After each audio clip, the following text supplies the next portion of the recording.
ఏం పేరు అన్న మీ పేరు అసలు? నా పేరు చిగుళ్ళ శ్రీనివాస్ కుర్మ.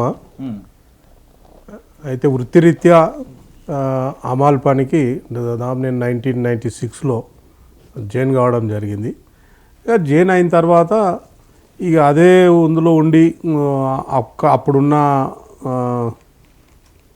సిచ్యువేషన్ దృష్ట్యా అక్కడ అమాలీలో పడుతున్న బాధ దృష్ట్యా చూసి మనం ఏదన్నా ఒకటి దీని మీద ఇక వచ్చినాం చేసినాం, దీంట్లో ఏదన్నా ఒకటి మనం సాధించుకోవాలి, ఎవరినో అడిగితే కాదు, మన కష్టానికి తగ్గ ఫలితం మనకే రావాలి అనే ఒక ఆలోచనతోటి నాతోటి ఉన్న కార్మికులందరినీ కూడా గ్యాదర్ చేసుకొని ఎప్పటికప్పుడు వీటి మీద మాట్లాడుతూ ఉంటే నాతోటి ఉన్న వాళ్ళందరూ నీ చిగుళ్ళ శ్రీనివాస్ కుర్మ కాస్త నువ్వు అమాలి సిన్నగా వాళ్ళు అనడం, ఇక అప్పటి నుంచి దాన్నే వృత్తిని ప్రేమించినట్టుగా నా అమాలిని నేను ప్రేమిస్తూ నా అమాలి కార్మికులకు అండగా అప్పటి నుంచి ఇప్పటిదాకా అదే వృత్తి. అంటే హమాలీ వర్క్ చేసే మీరు అందులో అంటే తోటి మీ హమాలీలతో ఉన్న పేరుగా మారిపోయింది, ఇంటి పేరుగా హమాలీ సీన్ అన్న.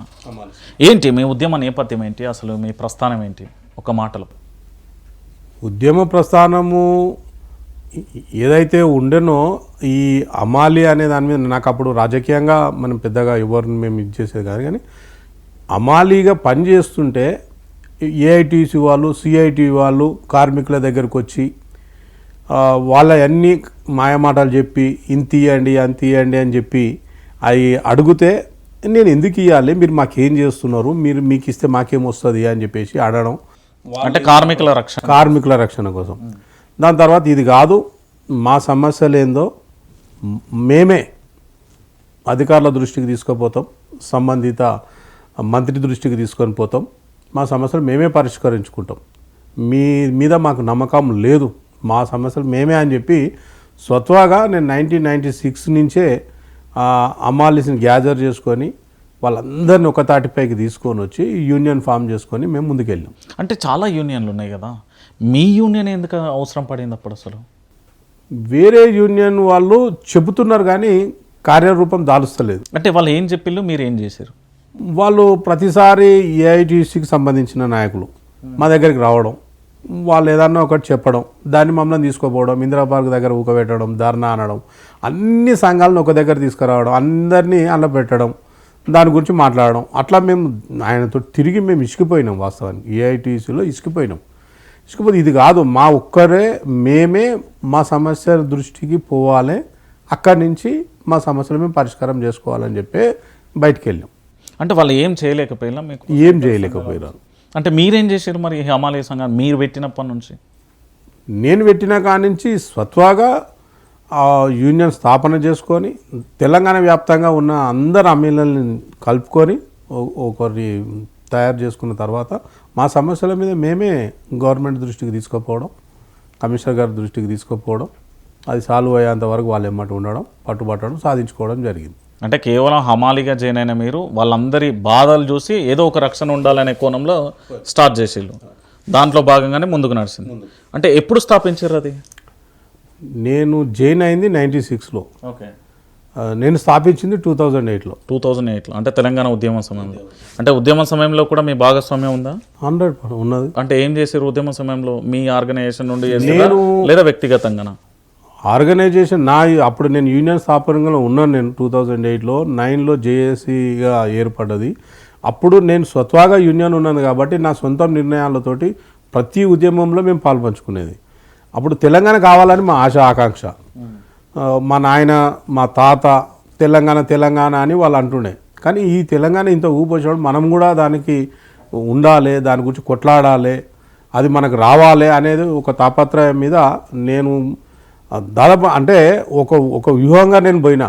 అంటే అమాలోలమైనా సరే ఎవరు వృత్తిరీత్యా వాళ్ళు ఎక్స్పోజ్ అవుతూ ధర్నా కానీ పాల్గొంటూ ఉన్నారు. ఎగ్జాంపుల్గా అడ్వకేట్లు ధర్నా చేశారు జేఏసీకి మధ్యగా, వాళ్ళు కోట్ వేసుకొని చేశారు. డాక్టర్లు చెతస్కోప్ వేసుకొని చేశారు, వైట్ కోట్ వేసుకొని. గెజిటెడ్ అధికారులు పెన్ డౌన్ చేశారు. అట్లా ప్రతి ఒక్కరూ వాళ్ళ రంగాన్ని ఉపయోగిస్తూ ధర్నా చేస్తూ ఉంటే నేను అమాలీలమైనా సరే మాకు తెలంగాణ ఆశ ఆకాంక్ష ఉన్నది, దానికి కూడా మనకు రావాలని చెప్పి 3 రోజులు మేము ఒత్త లుంగీలు కట్టుకొని ఎర్రట వాళ్ళ మీద వేసుకొని 3 రోజులు ఇంద్రపార్క్ దగ్గర దీక్షలో కూకున్నాం ఉద్యమంలో. ఎందుకంటే అది ఆశ అంతే. మేము కూడా ఎవరమైనా సరే ప్రతి ఒక్కరూ ఇందులో పాలు పంచుకుంటేనే తెలంగాణ వస్తుంది అనేది ఒక సందేశం ఎప్పుడైతే ఇచ్చిర్రో దాన్ని బేస్ చేసుకొని మేము అందులో ప్రతిసారి మన దగ్గర మల్లపురం ఏరియాలో ధూమ్ధామ్ కార్యక్రమాలు పెట్టడం, వినాయక చవితిలో ఎవరైనా పెట్టినప్పుడు వీళ్ళకి అవగాహన కల్పించాలంటే అప్పుడు తెలంగాణ ధూమ్ధామ్లు ప్రతి ఒక్క వినాయక చవితి దగ్గర స్టేజ్ ప్రోగ్రాంల కింద పెట్టించేది. ఎందుకంటే ఇటు ప్రోగ్రామ్ అవుతుంది, అక్కడ గ్యాదర్ అవుతారు, ఇది అందరికీ మెసేజ్ పోతుంది అన్న ఉద్దేశం మీద నేను అవన్నీ తీసుకునేది.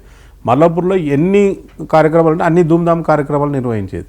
తర్వాత ఎక్కడైనా కంపెనీల దగ్గర ఏదైనా ధర్నాలు అన్యాయాలు జరిగినప్పుడు అక్కడ పోయి మళ్ళీ వాళ్ళని అడిగేది, కొట్లాడేది వాళ్ళ గురించి కూడా.